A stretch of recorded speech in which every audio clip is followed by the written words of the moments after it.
ఏది అయినా ట్రై చెయ్యి ఆచి చికెన్ మసాలా. ఆచి చికెన్ మసాలా, తెలుగు వారి #1 చాయిస్ తెలుగు మ్యాట్రిమోనీ.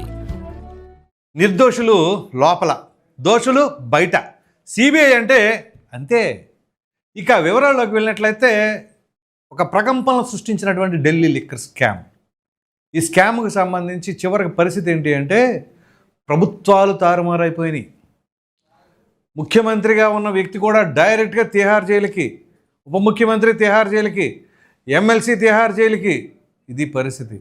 పోనీ దానికి సంబంధించిన సాక్ష్యాధారాలు ఏవైనా సరే సిబిఐ నిరూపించగలిగిందా, చూపించగలిగిందా, ప్రవేశపెట్టగలిగిందా కోర్టులో అంటే ఏం జరిగింది అనేది ఈరోజు జరిగిన పరిస్థితిని బట్టి అర్థం చేసుకోండి.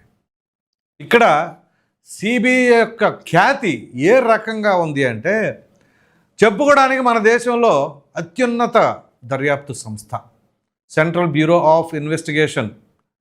కాంగ్రెస్ పార్టీ అధికారంలో ఉన్నప్పుడు ఇదే బీజేపీ వాళ్ళు పంజరంలో చిరక అన్నారు Congress party bureau of investigation అని. మరి బీజేపీ అధికారంలోకి వచ్చిన తర్వాత, అంటే ఎన్డీఏ అధికారంలోకి వచ్చిన తర్వాత ఇప్పుడు ఆ సిబిఐని ఏమని పిలుస్తున్నారు? ఏం జరుగుతుంది? సో అఫ్కోర్స్ మనం చెప్పుకోవడానికి మాటల్లో స్వతంత్ర ప్రతిపత్తి కలిగినటువంటి సంస్థలో అని చెప్పేసి అంటాం. కానీ ఎవరి ప్రభావం మేరకు, లేకపోతే సిబిఐ వాళ్ళలో ఆ సత్తా తగ్గిందా, దర్యాప్తు చేసే విధానంలో మార్పులు ఎందుకు వచ్చాయి, లేకపోతే మేము ఎందుకు చేయలేకపోతున్నాం అని చేతులు ఎత్తేస్తున్నారు. ఇటీవల కాలంలో ఎన్నో చూసాం ఇట్లాంటివి, చాలా ఎగ్జాంపుల్స్ ఉన్నాయి. మరి అరవింద్ కేజ్రీవాల్ ఆయనకి సంబంధించిన విషయంలో ఇప్పుడు ఏం చెప్తుంది కోర్టు? ఏమంటుంది? నిర్దోషం ఉంది, ఓకే. మనీష్ సిసోడియా నిర్దోషం ఉంది, ఓకే. కవిత నిర్దోషి, ఓకే. ఏంటి ఇప్పుడు వాళ్ళ విలువైన సమయాన్ని, వాళ్ళ పొలిటికల్ కెరీర్ని అన్నీ కూడా స్మాష్ అయిపోయినాయి కదా. మరి దానికి ఏమి సమాధానం చెప్తారు? దానికి ఎలా న్యాయం చేస్తారు? దానికి సిబిఐ ఏం చెప్తుంది? మరి అప్పుడు ఎవరైతే దర్యాప్తు చేశారో ఆ సిబిఐలో వా అధికారులపైన ఎటువంటి శిక్షలు ఖరారు కాబోతున్నాయి? ఎందుకు ఇంత విషయంగా మనం మాట్లాడుకుంటున్నామంటే ప్రతి ఒక్కరికి కూడా గౌరవం ఉంటుంది సిబిఐ అంటే. అసలు సిబిఐ అధికారి అనగానే ఇంకా రెస్పెక్ట్ పెరుగుద్ది. ఎందుకు? ఎంతో ఇంటెలిజెన్స్ ఉంటే కానీ, ఎన్నో మెలకువలు తెలిస్తే కానీ అక్కడ ఆ పొజిషన్ రాదు అనే భావన కరెక్ట్. కానీ ఇటీవల జరుగుతున్న దాంట్లో ఏ కేసుకు సంబంధించిన అంశంలో వీళ్ళు బ్రహ్మాండంగా చేశారని చెప్పి చెప్పుకోవడానికి ఏదైనా ఉందా? ఇటీవల కాలంలో ఏదైనా సరే. ఇక్కడ జగన్మోహన్ రెడ్డి గారి ఎపిసోడ్లో తీసుకుందాం, లిక్కర్ విషయం తర్వాత మాట్లాడుకుందాం. వైఎస్ వివేకానంద రెడ్డి గారి హత్య కేసు ఎవరు దర్యాప్తు చేశారు? సిబిఐ. ఏం చేసిందో చూసాంగా. ఏమిటి, సుప్రీంకోర్టులోకి వెళ్ళిన తర్వాత కూడా మీరు ఇంకా దర్యాప్తు చేయమంటే మేము చేస్తాం. మీరు దర్యాప్తు చేయమంటే చేసేదేంటి? అసలు కోర్టు మీరు దర్యాప్తు సమగ్రంగా చేశారా, ఇంకా ఏమైనా చేయాలా అని కోర్టు అడిగింది అంటే దానికి సిబిఐ చెప్పాల్సిన సమాధానం ఏంటండి?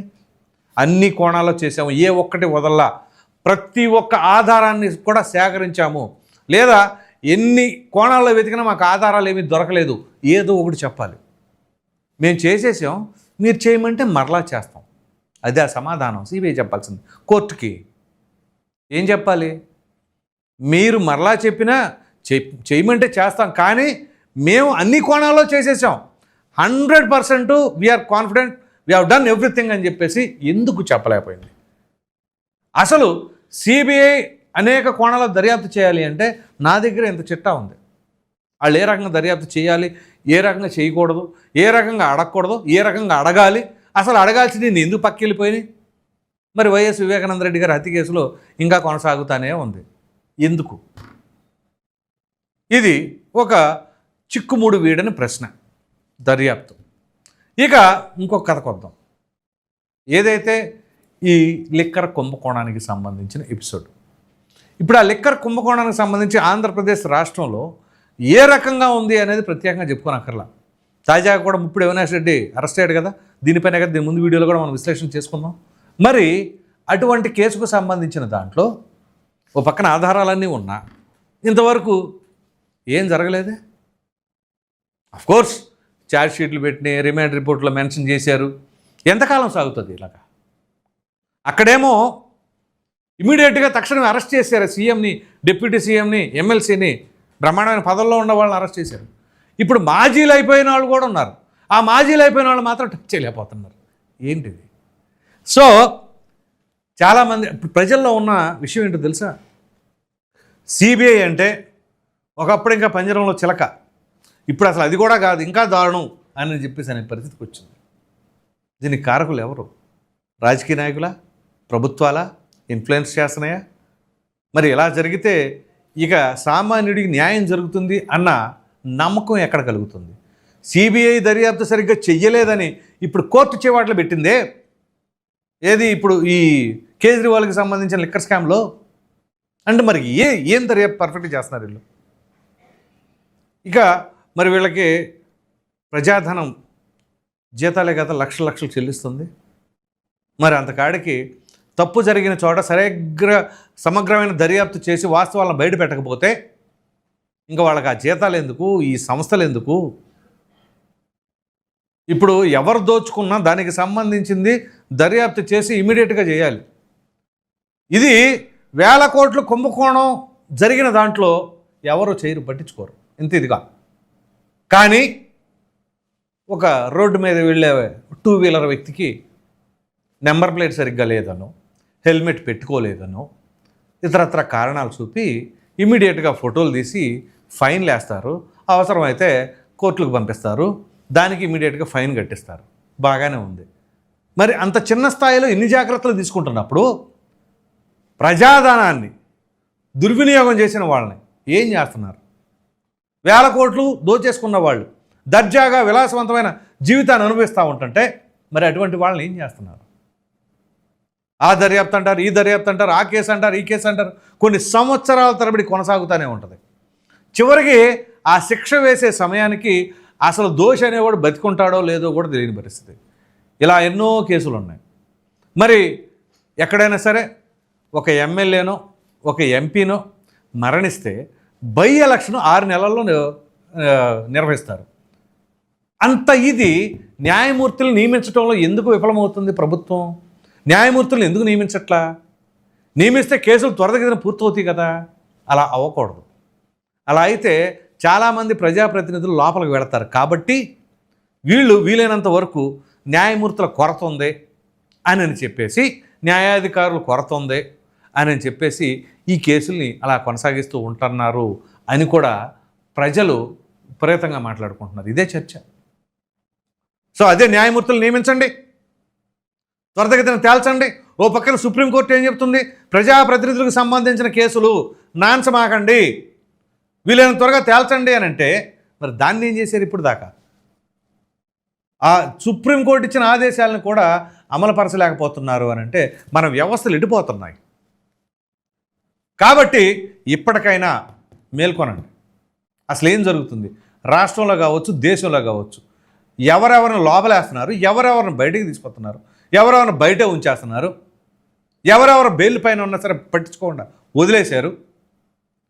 ఇవాళ అరవింద్ కేజ్రీవాల్ మాజీ ముఖ్యమంత్రి, ఆయన ఇప్పుడు కనీసం ఎమ్మెల్యే కూడా కాదు, రోధిస్తూ ఉన్నాడు.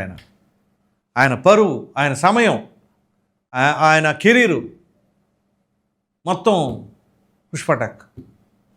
దానికి ఇప్పుడు ఎవరు సమాధానం చెప్తారు? విలువైన కాలాన్ని మనం చెప్పుకుంటాం. ఏంటది? 100 మంది దోషులు తప్పించుకున్నా పర్వాలేదు, ఒక నిర్దోషి మాత్రం శిక్షించబడకూడదు అని చెప్పేసి మనం స్వతంత్రం వచ్చినప్పటి నుంచి మాట్లాడుకుంటామే. మరి ఇప్పుడు దీన్ని ఏమంటారు? ఇప్పుడు ఆయన నిర్దోషి అని చెప్పేసి కోర్టే చెప్పింది కదా. మరి ఆయన ఎలా తిహార్ జైల్లో పెట్టారు? దానికి ఏం సమాధానం చెప్తారు? సో ఈ రకంగా ఈ దర్యాప్తు సంస్థలు కనుక సరైన సాక్ష్యాధారాలు ప్రవేశపెట్టలేకపోయినా, లేదా కొంతమందిని కావాలని సాక్ష్యాధారాలు దొరికినా, లేకపోతే దర్యాప్తు చేయవలసిన కోణంలో చేయకుండా ఏదో పైన నామకే వాస్తు చేసేసి ప్రక్కన పెట్టేసినా, మరి ఆ అధికారులపైన ఎటువంటి చర్యలు తీసుకోవాలి, ఎవరు తీసుకోవాలి? ఎందుకంటే మన దేశం చాలా గొప్పది అని మనం మాట్లాడుకుంటున్నాం, కానీ కార్యాచరణలో చూస్తే ఏ మాత్రం కూడా కనిపించట్లా. సామాన్యుడికి న్యాయం జరుగుతుందా, అన్యాయం జరుగుతుందా? ఓ ప్రక్కన ఏ రాష్ట్రాలకు ఆ రాష్ట్రాల్లో లక్షల కోట్ల అప్పులు కనపడతా ఉన్నాయి. మరి ఆ అప్పులు చేసిన అన్నీ కూడా సమగ్రంగా ప్రజలకే ఉపయోగించారా, రాష్ట్ర అభివృద్ధికే ఉపయోగించారా, ఎటైనా దారి మళ్ళయ్యా? సంక్షేమ పథకాలు అవి ఇవి ఏవో పెడతారు, పెట్టొద్దని నేను అనట్లా. అవన్నీ కూడా ప్రాపర్గా ఉపయోగిస్తున్నారా?